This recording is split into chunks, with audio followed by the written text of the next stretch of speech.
চাণক্য তক্ষশিলা থেকে পড়াশোনা শেষ করে পাটলিপুত্রের রাজভবনে যান। রাজা নেশাগ্রস্ত হয়ে নারীসঙ্গের মাঝে রাজত্ব নষ্ট করছিলেন। চাণক্য রাজাকে সচেতন করতে সেখানে যান।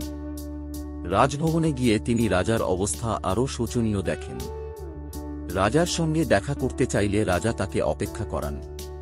অনেকক্ষণ পরে রাজা দেখা দিলে চাণক্য রাজাকে রাষ্ট্রের দুরবস্থা নিয়ে প্রশ্ন করেন এবং তার গাফিলতির সমালোচনা করেন।